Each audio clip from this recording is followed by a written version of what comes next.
The California sun hadn't fully risen when Lieutenant Sarah Chun laced up her boots for what she thought would be another challenging but fair day of advanced tactical training. The Naval Special Warfare Facility in Coronado was known for pushing soldiers to their absolute limits, but Sarah had survived worse. 3 combat deployments in Afghanistan had taught her that real strength wasn't about size or gender. It was about heart, determination, and the refusal to quit when everything around you was falling apart. Sarah had earned her place in this elite training program the hard way. After graduating top of her class from the Naval Academy, she had volunteered for the most dangerous assignments available. While other officers chose safer desk jobs or comfortable stateside positions, Sarah had requested deployment after deployment to the most hostile regions of Afghanistan.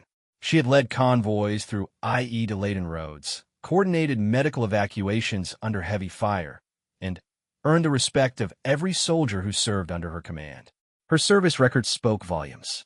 2 Bronze Stars, a Purple Heart from shrapnel wounds sustained during a Taliban ambush, and commendations from commanding officers who praised her tactical brilliance and unwavering courage under fire. She had saved lives, completed impossible missions, and proven herself in ways that most soldiers never would. But none of that seemed to matter to the 3 instructors who had been making her life miserable for the past 2 weeks. Instructor Jake Morrison was the worst of them. A former Marine who had washed out of SEAL training himself, Morrison carried a chip on his shoulder that seemed to grow heavier every day. He was the type of man who compensated for his own failures by trying to break others, especially those he saw as different or undeserving. His 2 associates, instructors Tim Bradley and Kevin Walsh, followed his lead like loyal attack dogs, eager to please their alpha and earn his approval through shared cruelty. From the moment Sarah had arrived at the facility, Morrison had singled her out. It started with small things. Extra push-ups when she hadn't made any mistakes. Harsher criticism for a performance that was actually above average. Assignments to the most difficult and dangerous training scenarios without the proper backup that other trainees received. Sarah had endured it all without complaint, knowing that drawing attention to the harassment would only make things worse. But this morning felt different. As Sarah walked toward the training area, she could see Morrison and his crew huddled together, whispering and pointing in her direction. Their grins were the kind that made her stomach tighten with anticipation of whatever cruel game they had planned. She had learned to read those expressions over the past 2 weeks, and they never meant anything good. The training exercise was supposed to be a simulated hostage rescue scenario.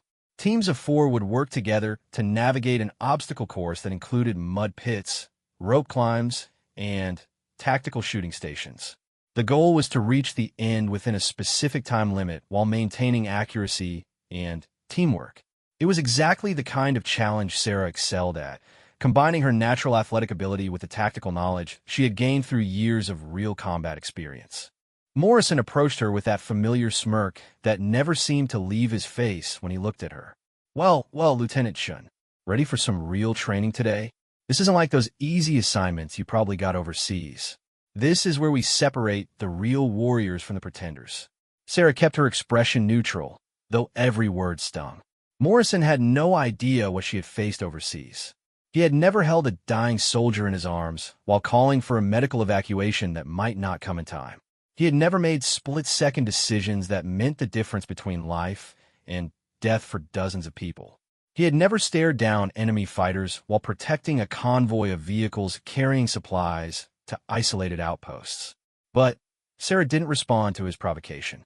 She had learned that silence was often the best defense against bullies who fed on emotional reactions. "I'm ready, Instructor Morrison," she said simply, her voice steady and professional. Morrison's smirk grew wider. "Oh, I bet you are. Well, today you're going to be working solo. We want to see what you can really do when you don't have a team to carry you." Sarah's heart sank. The exercise was specifically designed for team collaboration.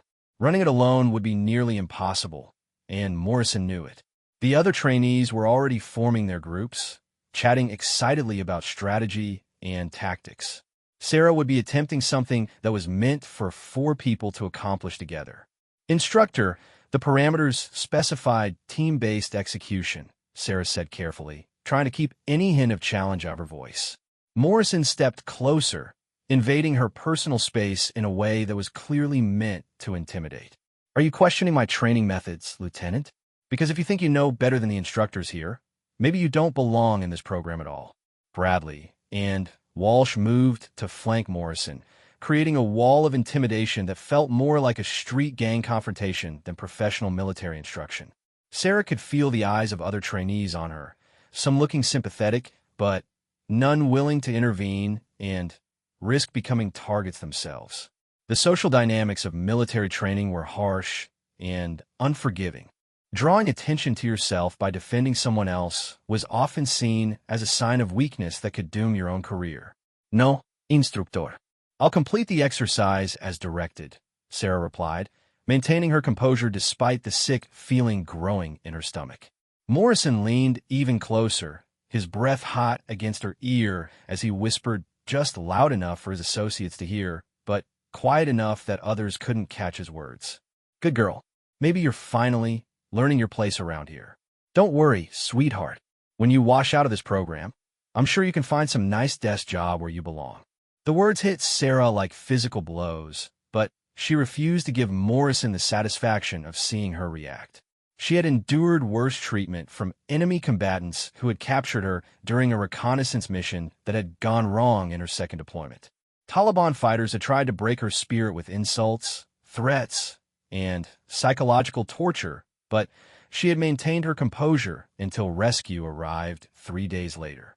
She could certainly handle the petty cruelty of a failed instructor with an inferiority complex.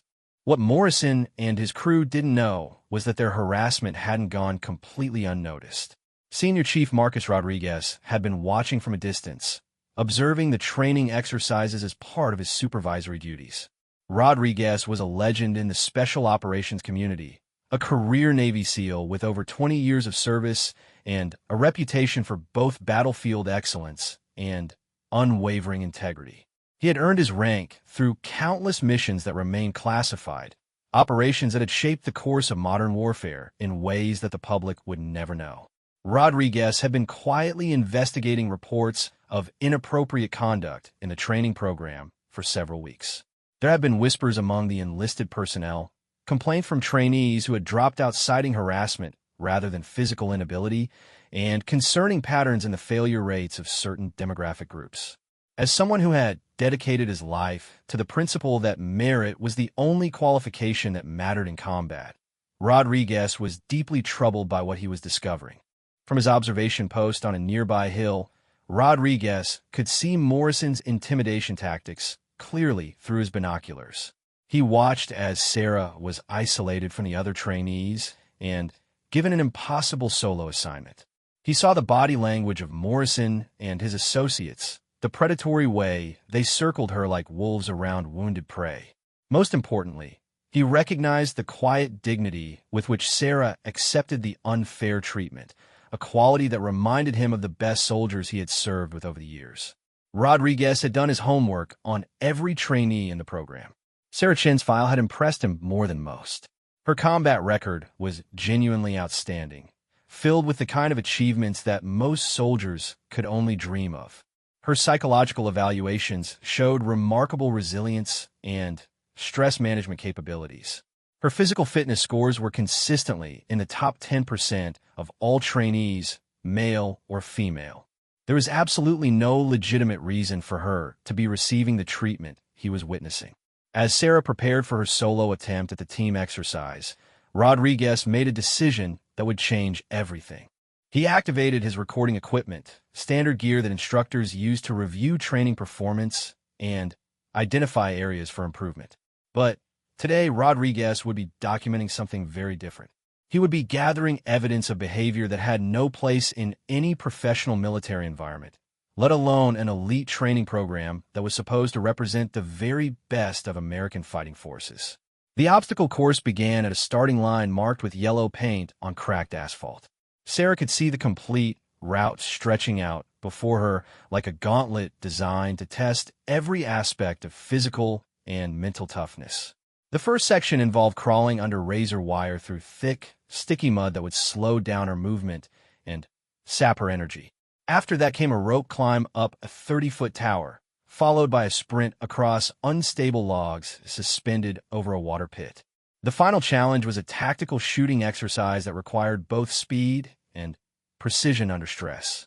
Morrison positioned himself at the starting line with a stopwatch in his hand and that same cruel smile on his face. Remember, Lieutenant, this exercise has a maximum time limit of 30 minutes. Teams usually finish in about 25 minutes when they work together efficiently. I'm curious to see how long it takes someone working alone, especially someone with your limitations. Sarah ignored the insult and focused on the task ahead. She had learned during her combat deployments that the key to surviving impossible situations was to break them down into manageable pieces. Don't think about the entire mission. Just focus on the next step, then the next one after that. Complete each challenge as it came and trust that training and experience would carry her through. On your mark, Morrison called out, clearly enjoying his role as tormentor. Get set. Sarah crouched into a starting position, her muscles coiled like springs ready to release. She could feel the eyes of every person in the training area focused on her. Some were probably hoping she would succeed. Others were likely expecting her to fail spectacularly, providing entertainment and confirming their own biases about who belonged in elite military training programs. Go! Sarah exploded forward like a sprinter, leaving the blocks. She hit the mud pit at full speed, dropping into a combat crawl that she had perfected during countless real-world missions. The mud was thicker and more adhesive than anything she had encountered in actual combat zones, clearly designed to be as difficult as possible. It clung to her uniform, weighed down her movements, and splashed into her eyes with each forward movement. But Sarah pushed through with the same determination that had carried her through mountain patrols in Afghanistan, where Taliban snipers waited behind every rock formation. Morrison and his associates walked alongside the pit, making comments clearly intended to distract and demoralize her. Look at that technique, guys. Real professional there. I bet the enemy was really terrified when they saw her coming. Sarah blocked out their voices and focused on her breathing, maintaining the rhythm that would conserve her energy for the challenges still ahead. She could hear her heart pounding in her ears, but her pulse remained steady and controlled. This was just another mission, just another obstacle to overcome. She had faced mortar attacks and firefights that made this training exercise look like a children's game. When Sarah finally emerged from the mud pit, she was covered from head to toe in the thick, brown slime that would make every subsequent challenge more difficult. The rope climb was next, and Morrison had positioned himself directly beneath it with his arms crossed and his head tilted back to watch her struggle. 30 feet of rope, Lieutenant. Most people find it pretty challenging when they're fresh and clean. I wonder how it's going to feel with all that extra weight you're carrying now. Sarah wiped the mud from her eyes and grasped the rope with both hands. The thick coating of mud made her grip slippery and uncertain, but she began climbing with smooth, efficient movements that demonstrated years of physical conditioning. Her arms burned with the effort, and the rope cut into her palms through the muddy slime, but she continued upward without pause. Halfway up the rope, Sarah heard Morrison's voice calling from below. "What's the matter, sweetheart? Getting tired already? Maybe you should come down and let us know when you're ready to admit this isn't for you." Sarah paused for just a moment, hanging 30 feet above the ground with her muscles screaming in protest. For a brief instant, she considered the possibility of giving up. It would be so easy to slide down the rope, walk away from the program, and find a different path for her military career. No one would blame her for leaving a training environment that was clearly hostile and unfair. But then Sarah remembered something that had sustained her through every difficult moment of her military service. She thought about her grandfather, who had immigrated to America with nothing but hope and determination. She thought about her parents, who had worked multiple jobs to put her through college because they believed in the American dream of success through hard work.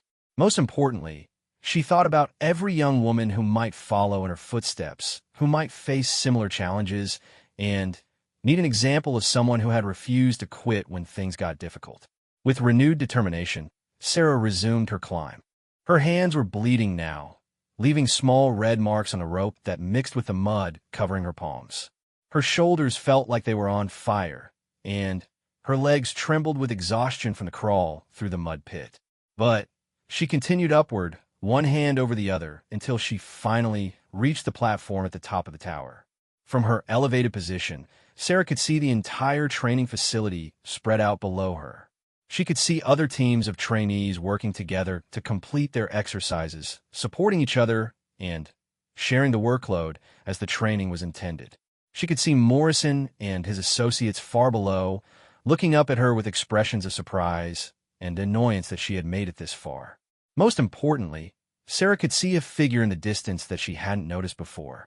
Someone in senior instructor gear was positioned on a nearby hillside, watching the exercise through binoculars.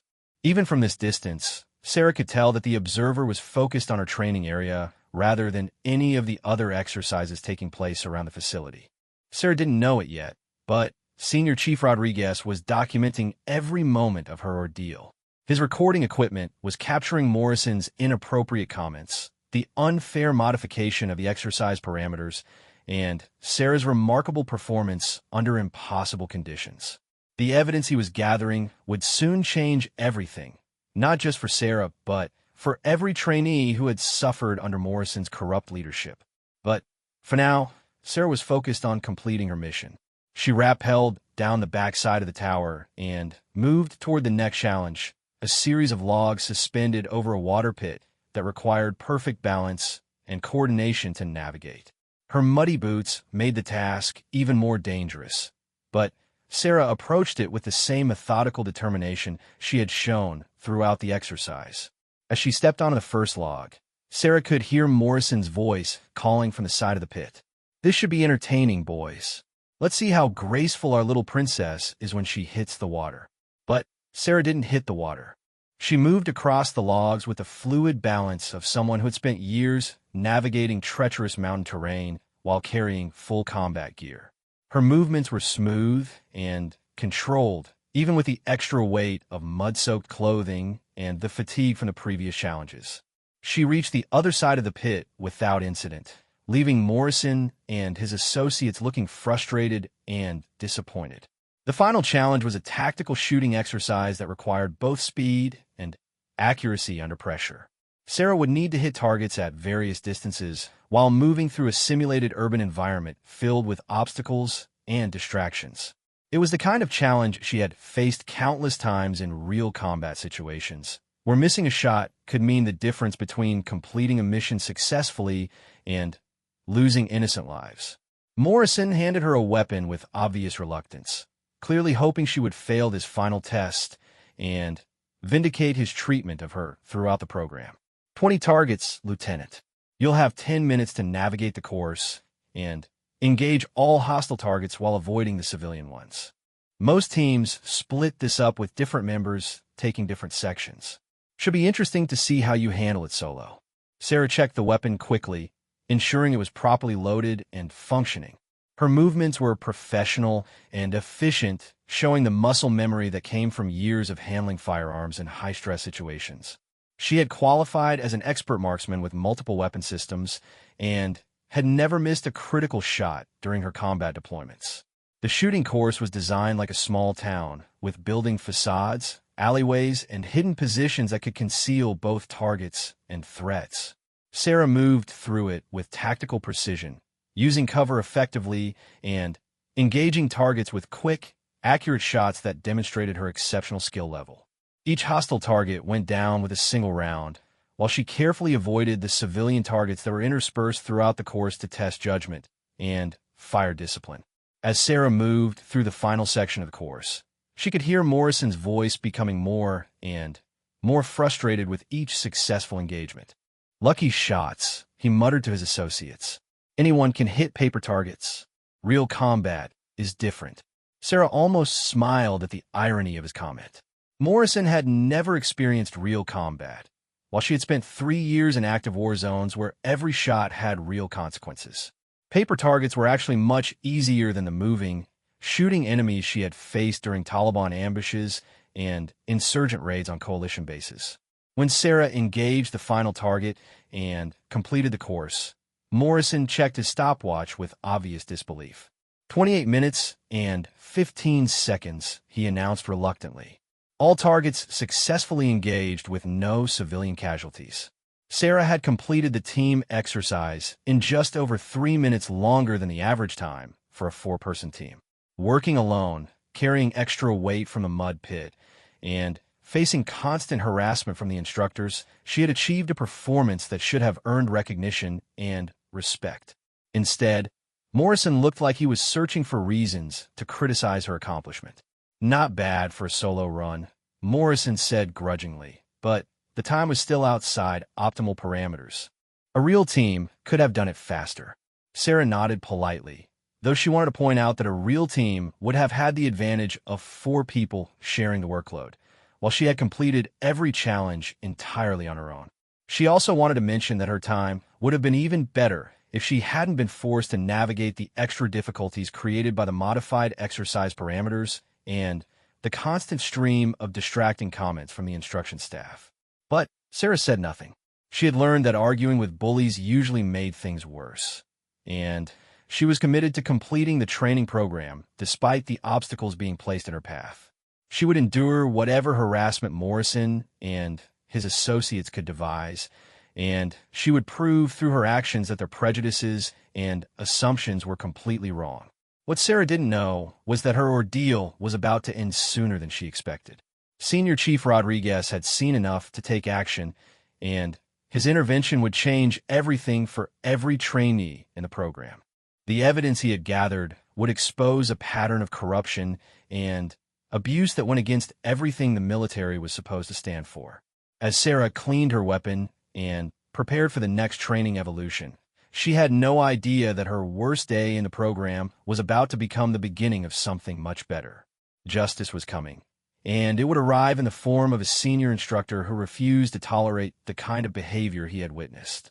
Morrison's reign of terror was about to end, and the careers he'd been so careful to build would soon lie in ruins. Because sometimes picking on the wrong person leads to consequences that extend far beyond what anyone could imagine. Senior Chief Marcus Rodriguez had seen enough warfare to recognize when someone was fighting a battle they shouldn't have to fight alone. As he watched Lieutenant Sarah Chun complete the impossible solo exercise that Morrison had designed as a trap, Rodriguez felt the familiar burn of righteous anger that had sustained him through 2 decades of military service. He had dedicated his life to building an institution where courage and competence were the only qualifications that mattered, and what he was witnessing represented everything he despised about abuse of power. Rodriguez had earned his position through merit, blood, and an unwavering commitment to excellence.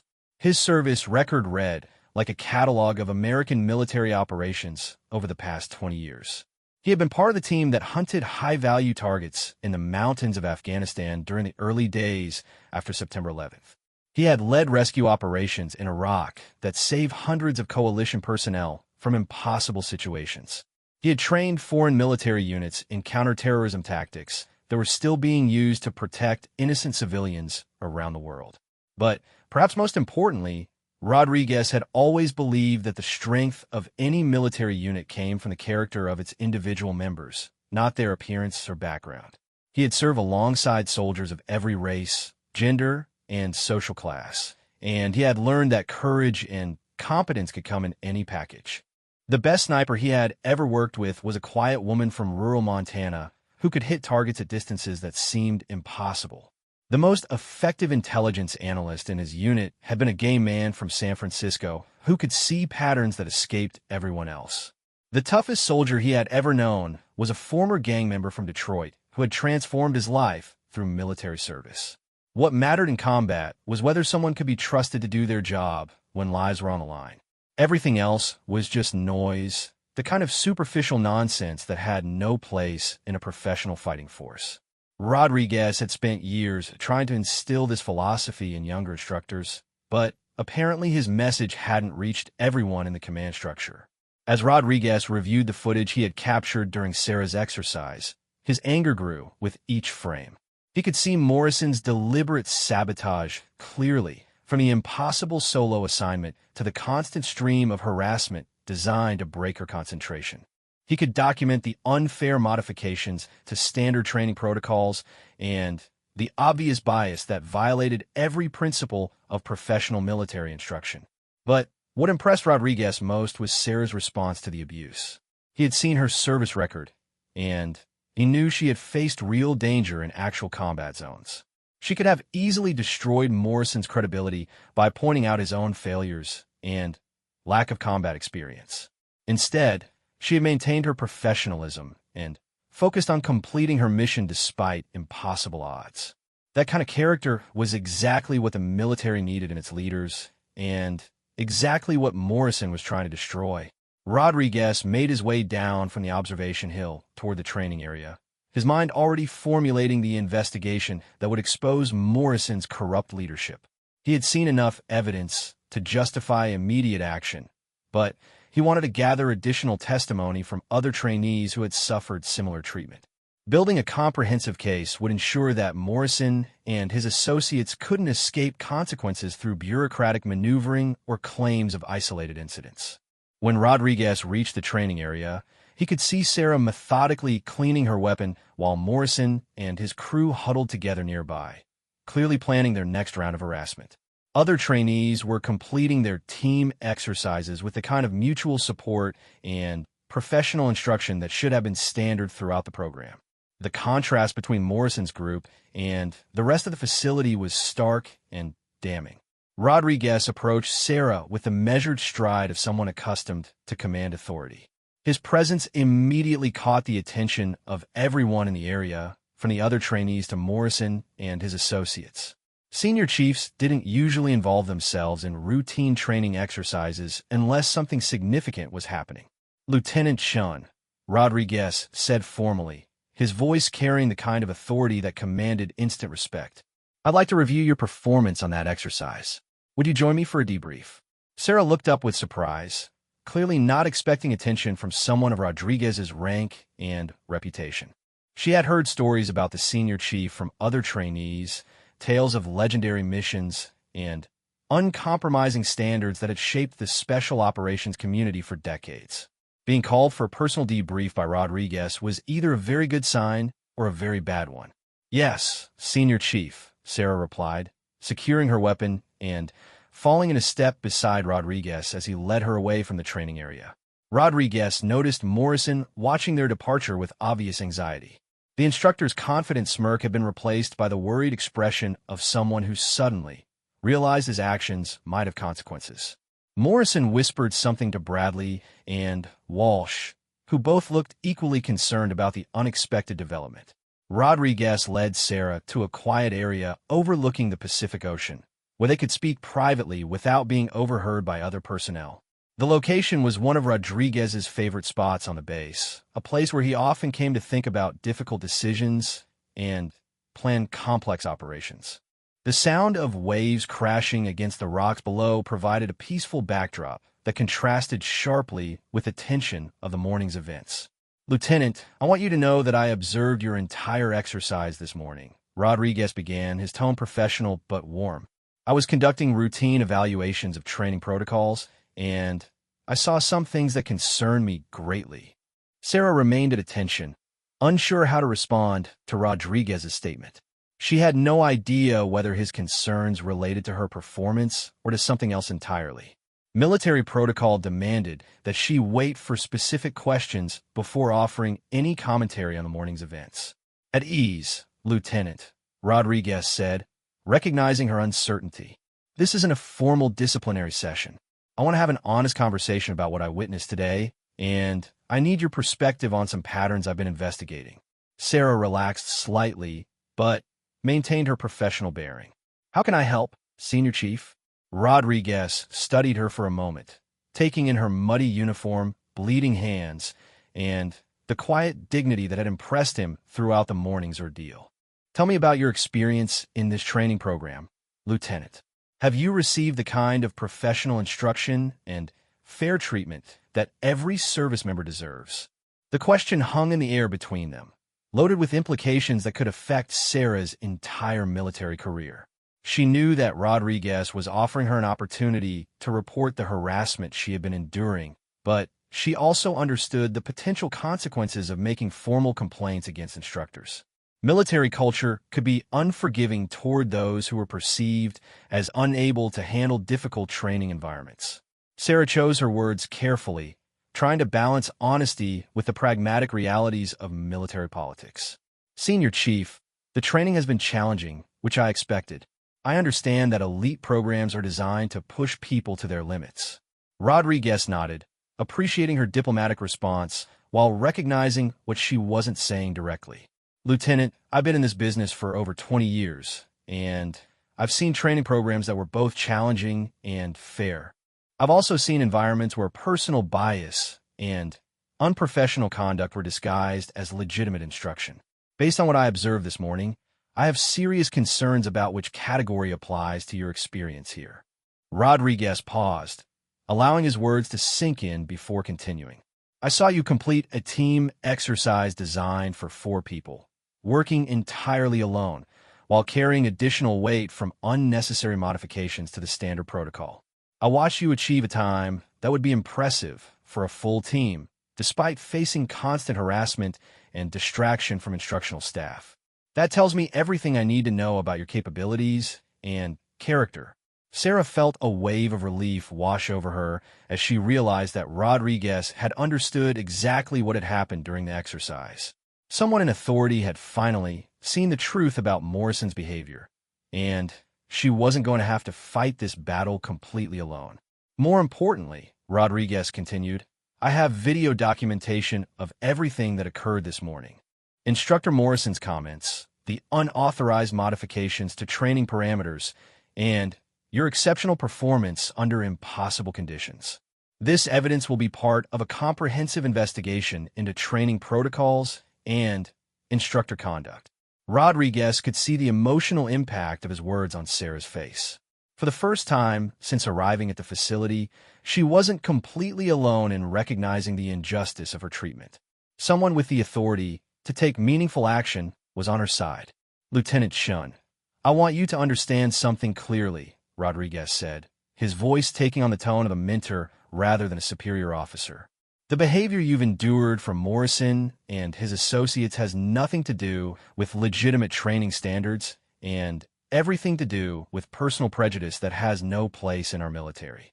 Your performance this morning demonstrated exactly the kind of character and competence we need in our leaders. Sarah felt tears threatening to form in her eyes, but she blinked them back and maintained her composure. After weeks of questioning her own abilities and wondering if she truly belonged in the program, Rodriguez's validation felt like a lifeline thrown to someone drowning in self-doubt. What happens now, Senior Chief? Sarah asked quietly. Rodriguez smiled, and for the first time in their conversation, his expression showed the steely determination that had made him legendary among special operations personnel. Now, Lieutenant, we're going to ensure that justice is served and that no other trainee has to endure the kind of treatment you've faced. Morrison's behavior represents a cancer in our training system, and cancers must be removed before they spread. Rodriguez explained that he had been quietly investigating complaints about Morrison's conduct for several weeks. Other trainees had reported similar harassment, though many had been too intimidated to make formal complaints. The pattern of behavior Rodriguez had documented suggested systematic abuse rather than isolated incidents, which would make the case against Morrison much stronger. I need you to provide a detailed written statement about your experiences since arriving at this facility, Rodriguez continued. Document every incident of harassment, every unfair modification to training standards, and every example of unprofessional conduct you've witnessed or experienced. Don't worry about being diplomatic or protecting anyone's feelings.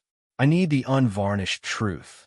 Sarah nodded, understanding the importance of creating a comprehensive record of Morrison's misconduct. She had kept informal notes about the worst incidents, thinking she might need them eventually to defend her own performance if questions arose about her training evaluation. Senior Chief, what about retaliation? Sarah asked, voicing a concern that had kept many other trainees silent about similar abuse. Morrison and his team still have several weeks left in this training cycle. Rodriguez's expression hardened, and Sarah could see why enemy combatants had learned to fear the senior chief's reputation. Lieutenant, Morrison's authority to influence your training ends today. I'll be taking over direct supervision of your program, along with several other trainees who have been subjected to unprofessional treatment. Morrison will be relieved of instructional duties pending the outcome of the investigation. The relief that washed over Sarah was almost overwhelming. After weeks of dreading each new day and wondering how long she could endure Morrison's abuse, she was finally going to receive the professional training she had earned through her service record and qualifications.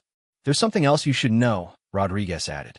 I've reviewed your complete file, including your combat record and performance evaluations from your deployments in Afghanistan. Lieutenant, you're not just qualified for this program. You're exactly the kind of leader our military needs more of. Morrison's treatment of you wasn't just unprofessional. It was counterproductive to our mission of developing the best possible fighting force. Rodriguez went on to explain that Sarah's tactical decisions during her second deployment had been studied as examples of innovative problem-solving under pressure.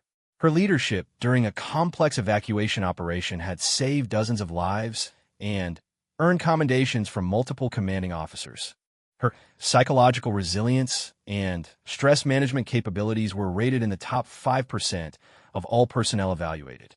Morrison saw your gender and made assumptions based on his own prejudices and insecurities, Rodriguez said bluntly.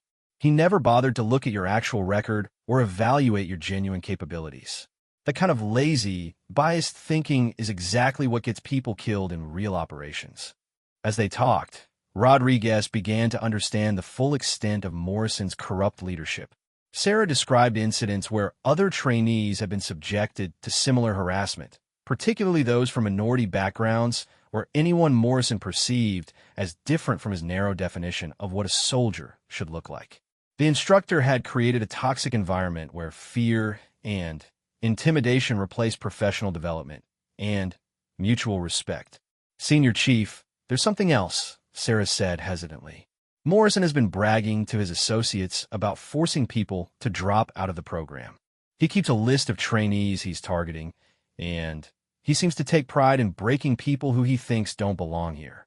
Rodriguez's jaw tightened as he absorbed this information. Creating hostile environments specifically designed to force qualified personnel out of training programs was one of the worst forms of institutional corruption he could imagine. It wasted taxpayer resources, deprived the military of capable personnel, and violated every principle of fair and professional instruction.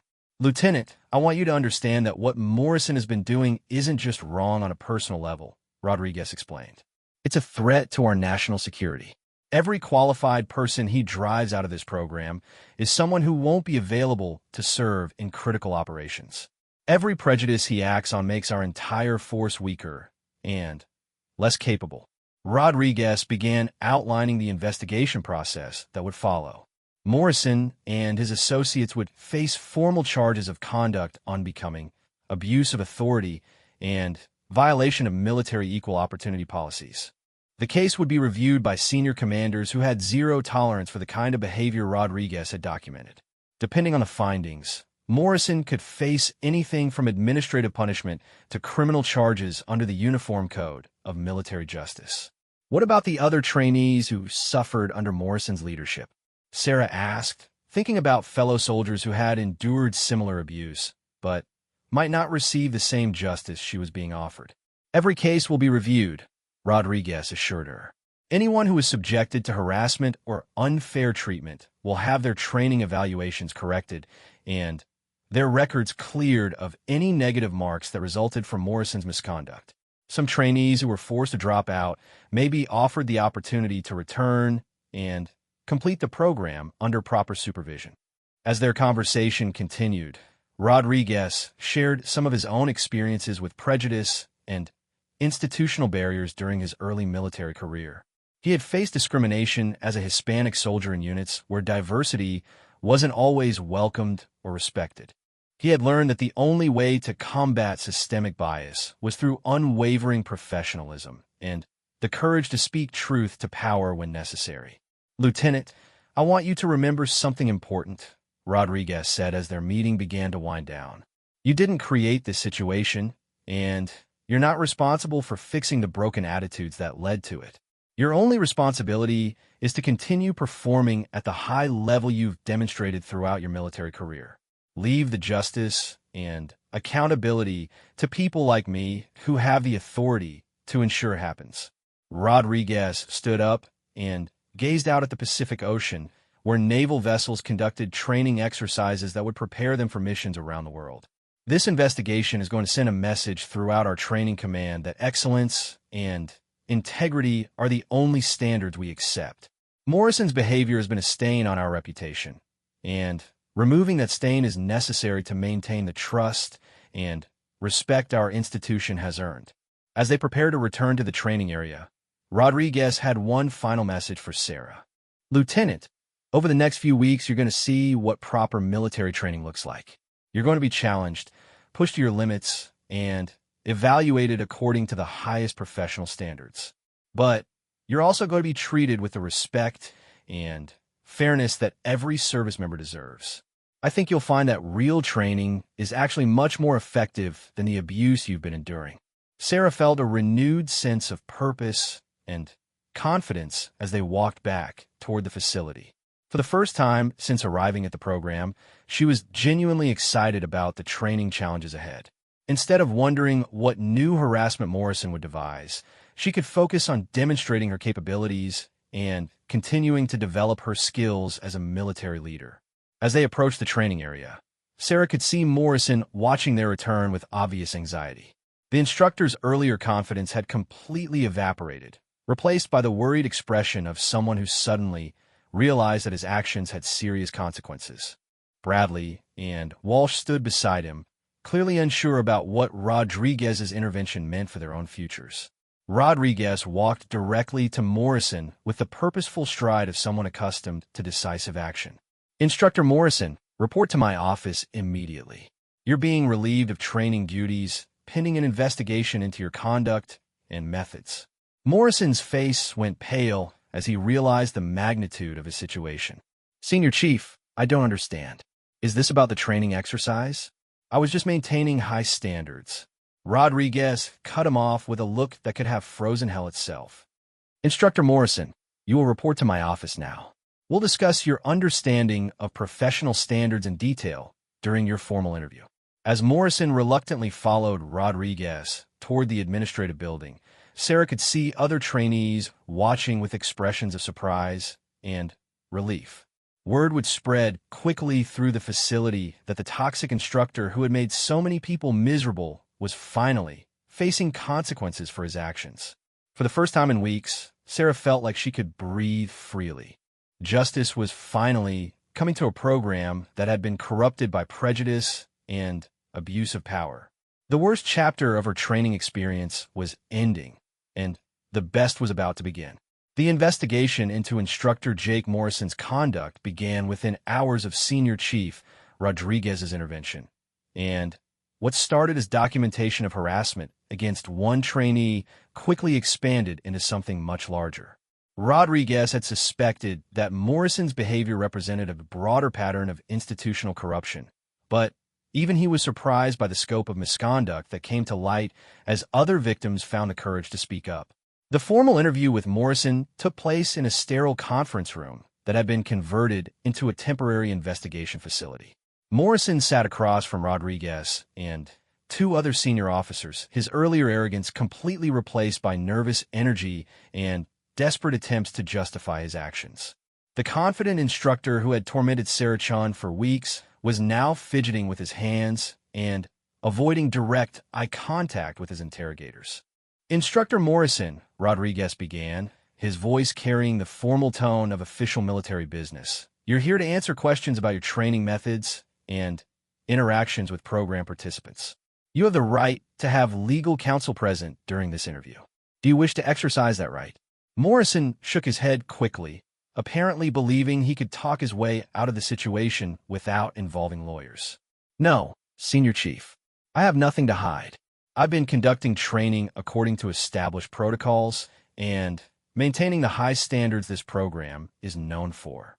Rodriguez opened a thick folder containing printed screenshots from his video documentation, witness statements from other trainees, and Morrison's own training records.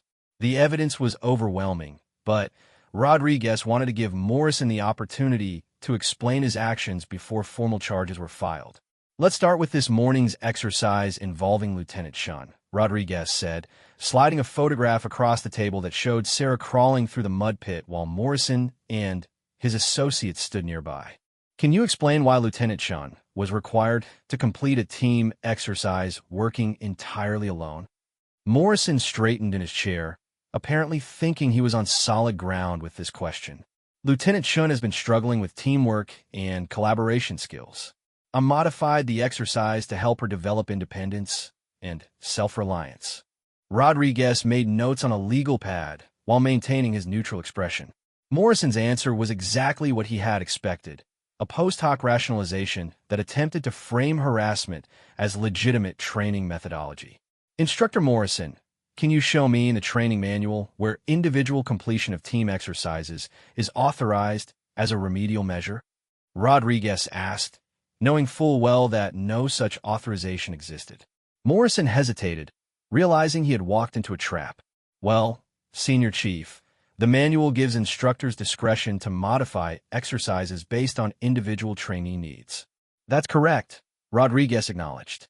"However, the manual also specifies that any modifications must be documented in advance with written justification and supervisory approval. Do you have documentation for the modifications you made to Lieutenant Chen's exercise?" The silence that followed was answer enough. Morrison had acted unilaterally, without authorization or documentation, in clear violation of established training protocols. More importantly, his claimed justification was contradicted by Sarah's actual performance record, which showed excellent collaboration and teamwork skills during her previous military service. Rodriguez continued methodically through each piece of evidence, documenting Morrison's inability to provide legitimate explanations for his conduct. The pattern that emerged was clear and damning. Morrison had systematically targeted certain trainees for harassment while providing preferential treatment to others based on his personal biases and prejudices. As the interview progressed, Morrison's composure began to crack under the weight of accumulated evidence. He started making contradictory statements, claiming he couldn't remember specific incidents that were clearly documented on video, and eventually began attacking the character and qualifications of the trainees he had targeted. "Senior Chief, you have to understand," Morrison said, his voice becoming more desperate as he realized the situation was hopeless. "Some of these people just don't belong in elite programs. I was trying to maintain standards and ensure that only qualified personnel made it through the training." Rodriguez leaned forward, his expression hardening at Morrison's blatant admission of discriminatory intent. "Instructor Morrison, are you saying that you made deliberate efforts to force certain trainees out of the program based on your personal assessment of their qualifications?" Morrison realized too late that he had essentially confessed to the very conduct he was being investigated for. "I mean, that's not exactly what I meant. I was just trying to uphold the traditions and standards that make this program special." "Which traditions would those be?" Rodriguez asked pointedly. "The tradition of treating all service members with professional respect, the tradition of evaluating personnel based on merit and performance rather than appearance or background. Because those are the traditions I've been serving under for 20 years. While Morrison's interview was taking place, other investigators were conducting parallel sessions with Bradley and Walsh, Morrison's two associate instructors. Unlike Morrison, both men immediately requested legal counsel when they realized the severity of the charges they were facing. Their lawyers advised them to remain silent during initial questioning, but the evidence against them was already substantial. Rodriguez had documented numerous incidents where Bradley and Walsh had participated in or facilitated Morrison's harassment of targeted trainees. Their involvement wasn't just passive observation. They had actively contributed to creating the hostile environment that had made life miserable for Sarah and others who didn't fit Morrison's narrow vision of military service. The investigation also uncovered financial irregularities in the training program that suggested corruption beyond simple harassment and discrimination. Morrison had been manipulating training schedules and resource allocation to provide advantages to certain trainees while making things more difficult for his targets. He had also been falsifying performance reports to justify his predetermined decisions about who should succeed or fail in the program. Perhaps most disturbing was the discovery of Morrison's informal target list, a document found on his personal computer that contained names and photographs of trainees he intended to force out of the program. The list included detailed notes about each person's perceived weaknesses and strategies for undermining their performance and confidence. Sarah's name was at the top of the list, with particularly cruel comments about her gender and ethnicity. Rodriguez felt physically sick as he reviewed Morrison's target list. The level of premeditation and malicious intent it revealed was far worse than simple bias or unprofessional conduct. Morrison had created a systematic campaign of psychological warfare against service members who had earned their positions through merit and dedication. The investigation team also discovered that Morrison's behavior wasn't limited to the current training cycle. Reviews of previous programs revealed similar patterns of harassment and discrimination dating back several years. Dozens of qualified personnel had been driven out of training programs through Morrison's corrupt practices, representing a massive waste of taxpayer resources and a serious threat to military readiness. As evidence mounted against Morrison and his associates, other trainees began coming forward with their own stories of harassment and unfair treatment. The culture of fear that Morrison had created was finally breaking down, replaced by a growing sense that justice was possible and that speaking up would lead to meaningful change rather than retaliation. Private First Class Maria Santos was one of the first to provide a detailed statement about her experiences under Morrison's instruction. Santos was a combat medic who had saved lives during firefights in Iraq, but Morrison had consistently undermined her confidence through a campaign of insults and impossible standards that were never applied to other trainees. He told me that women couldn't handle the pressure of real combat, Santos explained to investigators. When I mentioned my service in Iraq, he said that medical support wasn't the same as real fighting. He made me doubt everything I had accomplished, even though I knew my record spoke for itself. Sergeant David Kim, a Korean-American soldier with an exemplary service record, described how Morrison had subjected him to racially charged harassment disguised as training feedback. He kept telling me that this wasn't like the movies and that real military service required American thinking. He questioned my loyalty and suggested that my cultural background made me unsuitable for sensitive operations. The testimony from these and other trainees painted a picture of systematic discrimination that went far beyond the incidents involving Sarah Chun. Morrison had created an environment where harassment was normalized and where trainees were afraid to report abuse for fear of being targeted even more severely. Rodriguez found himself amazed by the courage and resilience of the trainees who had endured Morrison's abuse. Despite facing constant harassment and unfair treatment, they had maintained their professionalism and continued performing at high levels.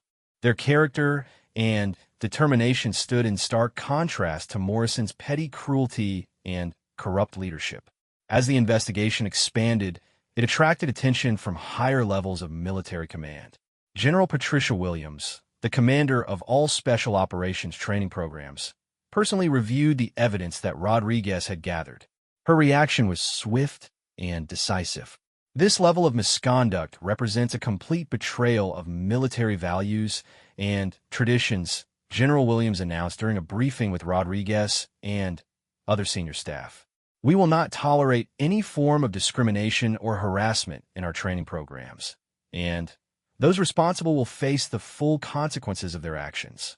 General Williams ordered a comprehensive review of all training programs under her command to identify any other instances of similar misconduct.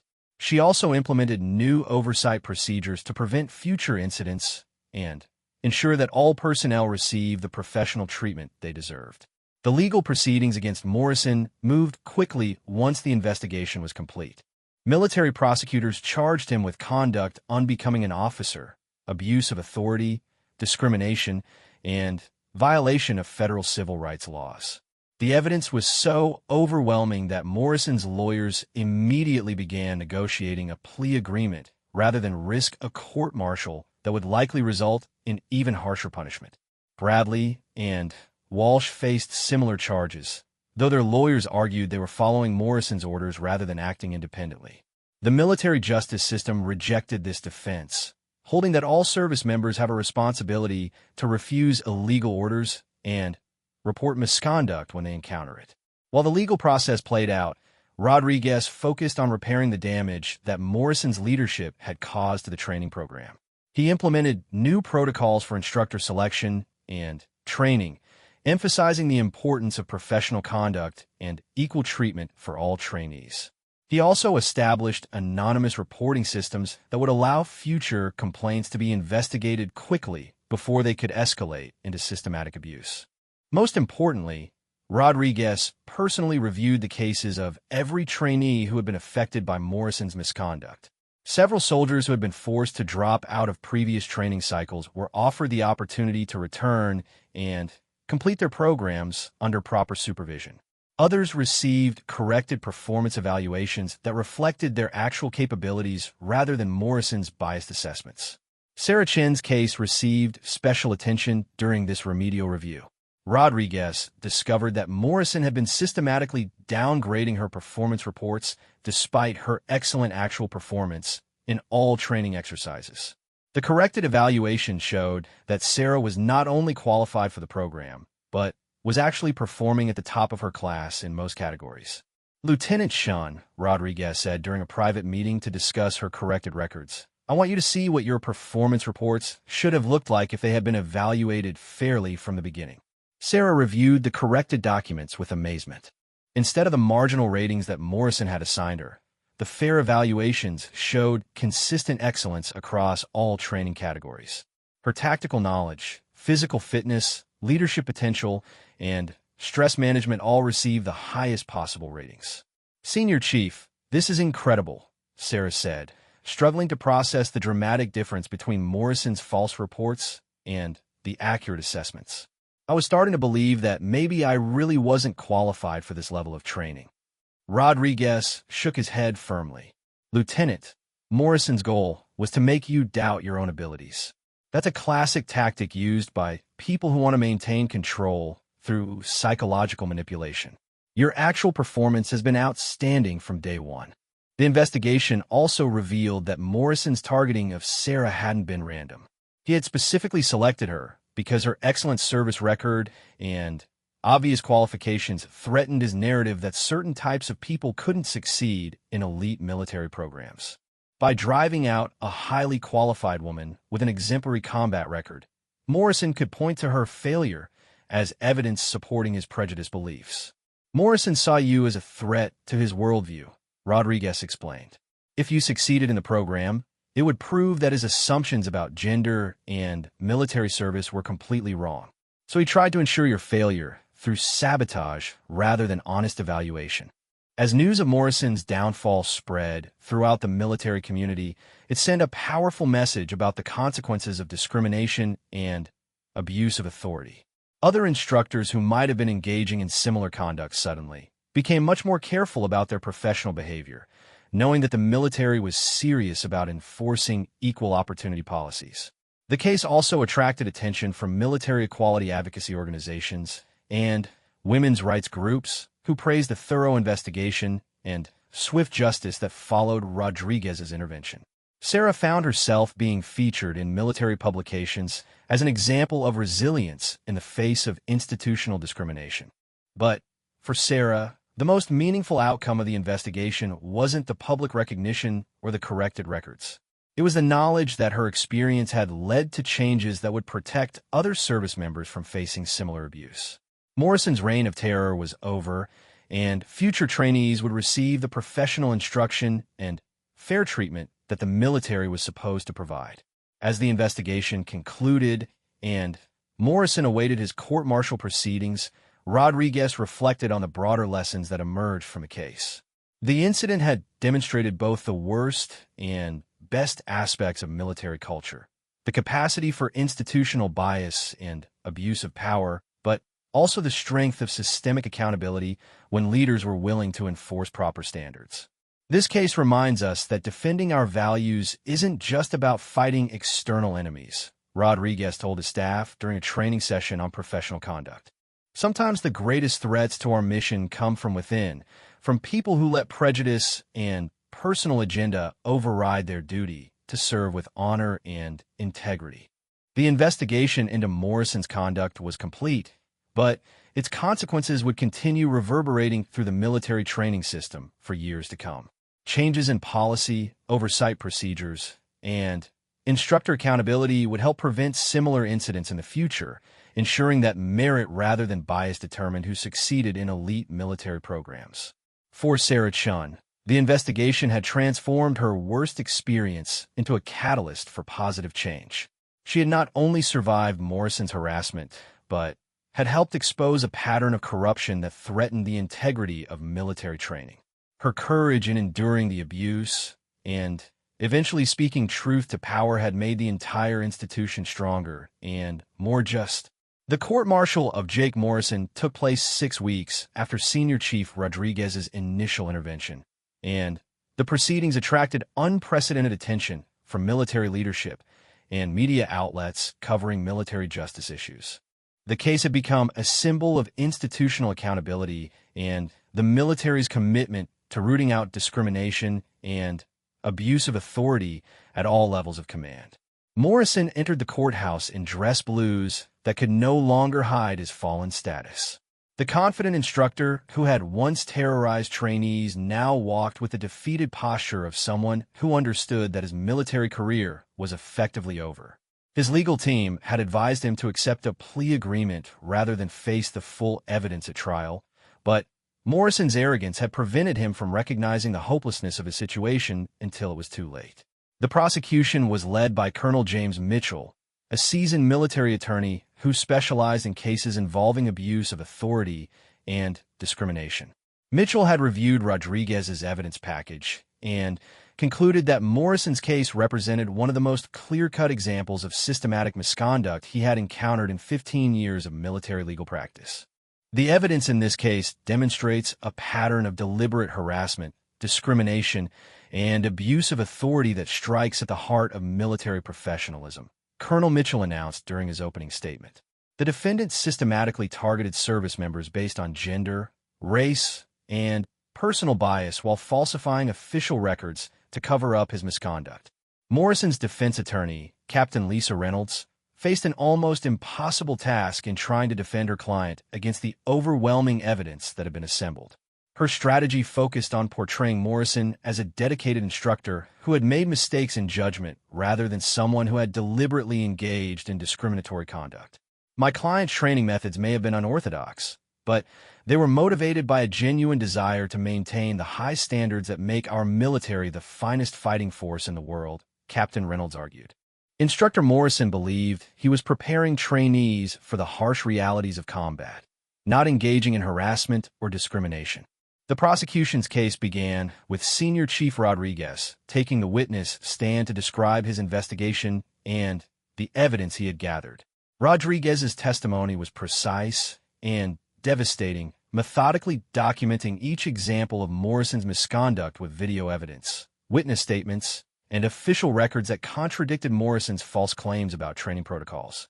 The defendant's actions violated every principle of professional military instruction, Rodriguez testified.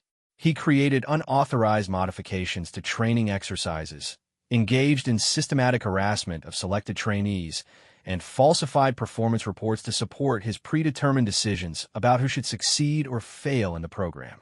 Rodriguez's credibility as a witness was unassailable. His 20-year service record, numerous decorations for valor, and reputation for absolute integrity made his testimony particularly damaging to Morrison's defense. When Rodriguez described watching Sarah Chen's solo exercise through binoculars, the courtroom was completely silent as they absorbed the details of Morrison's calculated cruelty. Sarah Chin's testimony was the emotional centerpiece of the prosecution's case. She described the harassment she had endured with quiet dignity, focusing on specific incidents while avoiding dramatic flourishes that might undermine her credibility. Her military bearing and obvious competence made Morrison's treatment of her appear even more outrageous and unjustifiable. The defendant told me repeatedly that I didn't belong in the program because of my gender, Sarah testified. He modified training exercises to make them more difficult for me while providing standard instruction to other trainees. He made comments about my appearance and suggested that I should find a desk job where I would be more suited to my limitations. Under cross-examination, Captain Reynolds tried to suggest that Sarah had misinterpreted Morrison's comments or taken legitimate training feedback too personally. But Sarah's responses were calm and factual, supported by video evidence that left no room for alternative interpretations. "Ma'am, I served 3 combat deployments in Afghanistan where I faced actual enemy fire on a regular basis," Sarah replied to one particularly aggressive question. "I understand the difference between legitimate training stress and personal harassment. The defendant's conduct had nothing to do with preparing me for combat and everything to do with trying to force me out of the program." The prosecution also called other trainees who had suffered under Morrison's leadership, including Maria Santos and David Kim. Their testimony established a clear pattern of discriminatory behavior that couldn't be explained as isolated incidents or misunderstandings. Morrison had consistently targeted women, minorities, and anyone else who didn't fit his narrow vision of what a soldier should look like. Perhaps the most damaging evidence came from Morrison's own computer files, including the target list that revealed his systematic campaign against selected trainees.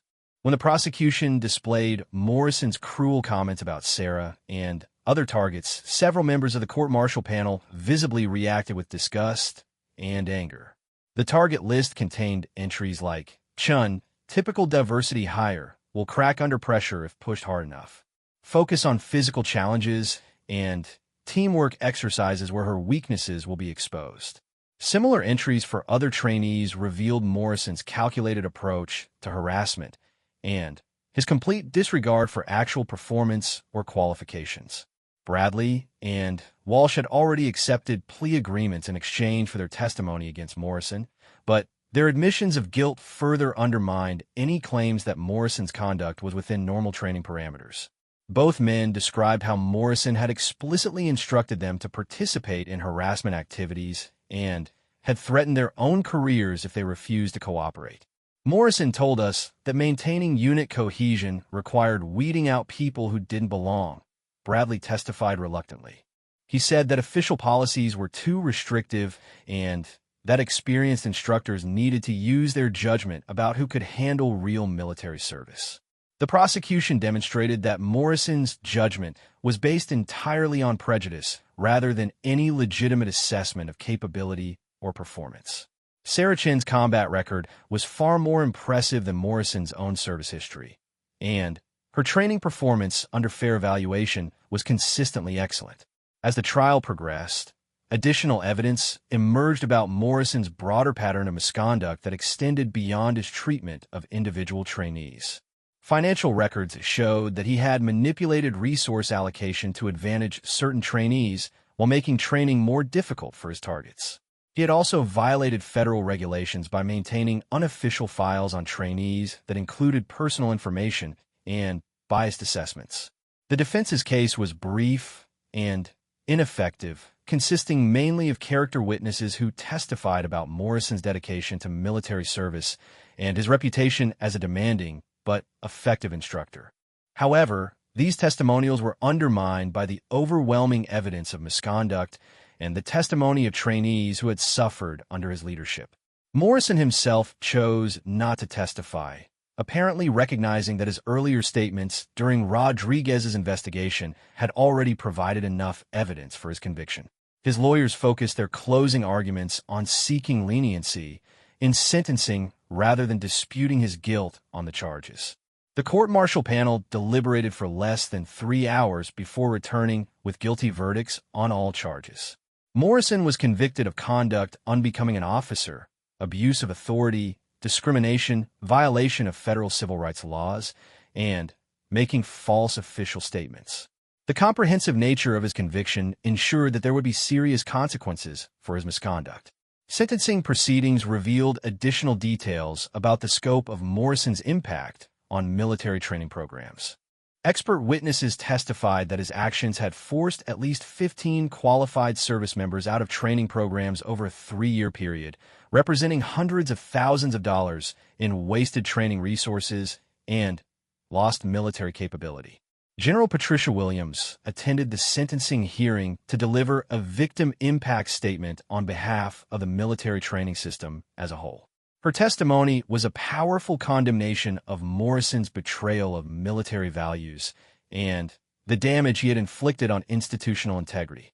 The defendant's actions undermined the foundation of trust that makes military service possible, General Williams testified. He violated the sacred responsibility that comes with authority over subordinate personnel, and he damaged the reputation of an institution that depends on public confidence in its commitment to fairness and equality. The panel sentenced Morrison to dismissal from military service, forfeiture of all pay and allowances, and confinement for 18 months. The dismissal was equivalent to a dishonorable discharge and would follow Morrison for the rest of his life, affecting his ability to find employment and destroying any benefits he might have earned through military service. Morrison's reaction to the sentencing was a mixture of shock and bitterness. Despite the overwhelming evidence against him, he apparently had convinced himself that his behavior was justifiable and that the military justice system would recognize his version of events. The reality of his conviction and the severity of his punishment seemed to come as a genuine surprise. Bradley and Walsh received shorter sentences under their plea agreements, but were also dismissed from military service and lost all military benefits. Their cooperation with the prosecution had earned them some consideration, but their active participation in Morrison's harassment campaign made significant punishment inevitable. The impact of Morrison's conviction extended far beyond the immediate participants in the case. News of the court-martial spread throughout the military community, sending a powerful message that discrimination and abuse of authority would face serious consequences regardless of rank or position. Other instructors who might have been engaging in similar conduct suddenly became much more careful about their professional behavior. Senior Chief Rodriguez attended the sentencing hearing and felt a profound sense of satisfaction as justice was finally served. The investigation he had initiated had grown into something much larger than he had originally envisioned. But the outcome vindicated his decision to intervene when he witnessed Morrison's harassment of Sarah Chun. This case demonstrates that our system of military justice works when people are willing to speak up and take action, Rodriguez told reporters after the sentencing. No service member should have to endure harassment or discrimination, and those who engage in such conduct will be held accountable. For Sarah Chun, Morrison's conviction represented both personal vindication and a broader victory for equality in military service. She had endured weeks of harassment and abuse, but her courage in speaking up had ultimately led to meaningful change that would protect future generations of service members. The corrected training records that resulted from Rodriguez's investigation showed that Sarah had actually been the top performer in her training class throughout the period when Morrison was giving her failing marks. Her real capabilities had been hidden by Morrison's biased reporting, but the truth had finally emerged through the investigation process. Sarah successfully completed her training program under Rodriguez's supervision, graduating with honors and earning assignment to a prestigious special operations unit. Her performance during the remainder of the program was consistently excellent, confirming that Morrison's negative assessments had been based on prejudice rather than any legitimate concerns about her capabilities. Other trainees who had been affected by Morrison's misconduct also received remedial action to correct their records and provide opportunities for advancement that had been denied through discriminatory treatment. Several soldiers who had been forced out of training programs were invited to return and complete their qualifications under proper supervision. The institutional changes that resulted from Morrison's case included new oversight procedures for training programs, enhanced reporting mechanisms for harassment complaints, and mandatory training for all instructors on professional conduct, and equal opportunity policies. These reforms were designed to prevent similar incidents and ensure that all service members received fair treatment regardless of their background or appearance. Morrison's dismissal from military service marked the end of a career that had been built on abuse of power and institutional corruption. His fall from a position of authority to convicted criminal demonstrated that even seemingly powerful individuals could face accountability when their misconduct was exposed and investigated thoroughly. The case also established important legal precedents for prosecuting discrimination and harassment in military training environments. The comprehensive nature of the charges and the severity of Morrison's sentence sent a clear message that such behavior would not be tolerated at any level of military command. As Morrison was led away to begin serving his confinement, his former victims could finally move forward with their military careers knowing that justice had been served. The institution that had failed to protect them initially had ultimately demonstrated its commitment to accountability and reform when presented with clear evidence of wrongdoing. Rodriguez reflected on the case as a reminder that defending military values required constant vigilance and the courage to intervene when witnessing misconduct. The system had worked, but only because individuals were willing to take risks and speak up when they saw injustice occurring. Military service is built on trust, integrity, and the belief that merit is the only qualification that matters, Rodriguez observed. When people like Morrison violate that trust, they threaten everything we stand for as an institution. Our responsibility is to root out such corruption wherever we find it. The destruction of Morrison's career served as a powerful deterrent to others who might be tempted to engage in similar misconduct. Word of his conviction and dismissal spread throughout military training commands, where instructors suddenly became much more conscious of their professional obligations and the potential consequences of discriminatory behavior.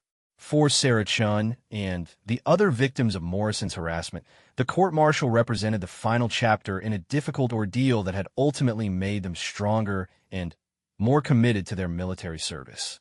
They had faced institutional bias and personal attacks, but they had persevered and helped create positive change that would benefit countless future service members.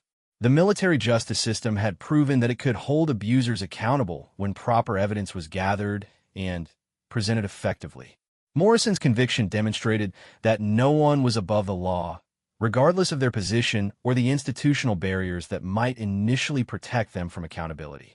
2 years after Jake Morrison's court-martial and dismissal from military service, the transformation of the training program he had corrupted was complete and remarkable.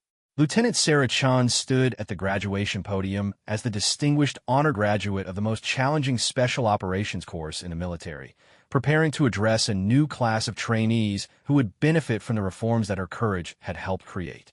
The training facility looked the same on the surface, with its challenging obstacle courses and demanding physical requirements that pushed soldiers to their absolute limits. But the culture had changed dramatically, replaced by an environment where professional excellence rather than personal prejudice determined who succeeded or failed. The toxic atmosphere that Morrison had created was now just a cautionary tale used to remind instructors about the importance of maintaining the highest ethical standards. Sarah's journey from harassment victim to distinguished graduate had been closely watched throughout the military community, serving as inspiration for other service members who face discrimination or unfair treatment. Her story had been featured in military publications and leadership training programs as an example of resilience, integrity, and the power of institutional accountability when it functions properly. 2 years ago, I stood in this same training area wondering if I belonged in this program. Sarah began her address to the new trainees. Not because I lacked the qualifications or capabilities, but because someone in authority had decided that people who looked like me didn't deserve the same opportunities as everyone else. The audience included trainees from diverse backgrounds who represented the future of American military leadership. Unlike the cohort Sarah had joined 2 years earlier, these soldiers were being evaluated solely on their performance and potential rather than their appearance or background. The changes that had resulted from Morrison's downfall had created exactly the kind of merit-based environment that the military was supposed to provide. Senior Chief Rodriguez watched from the back of the auditorium with quiet satisfaction as Sarah delivered her remarks. His decision to intervene when he witnessed Morrison's harassment had grown into something much larger than he had originally envisioned, triggering reforms that had improved military training programs across all branches of service. The investigation he had initiated had become a model for how to handle discrimination complaints and ensure institutional accountability. Rodriguez had been promoted to Master Chief Petty Officer in recognition of his leadership during the Morrison case, and his continued efforts to improve training standards throughout the special operations community. His new position gave him even greater authority to ensure that professional excellence remained the only criterion for advancement in elite military programs. The instructor who harassed me believed that he was protecting military standards by keeping out people he thought were unqualified, Sarah continued. What he actually did was corrupt those standards by substituting his personal prejudices for objective evaluation of capabilities and character. Sarah's own career had flourished under fair evaluation and professional leadership. After completing her training with top honors, she had been assigned to a classified special operations unit where her tactical skills and leadership abilities had earned recognition from commanders who cared only about mission accomplishment.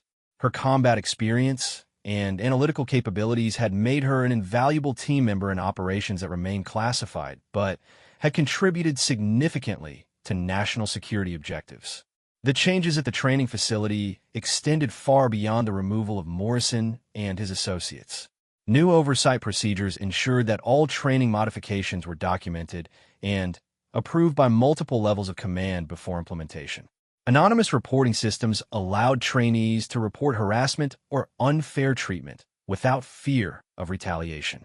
Most importantly, instructor selection and training now emphasize the importance of professional conduct and equal opportunity principles.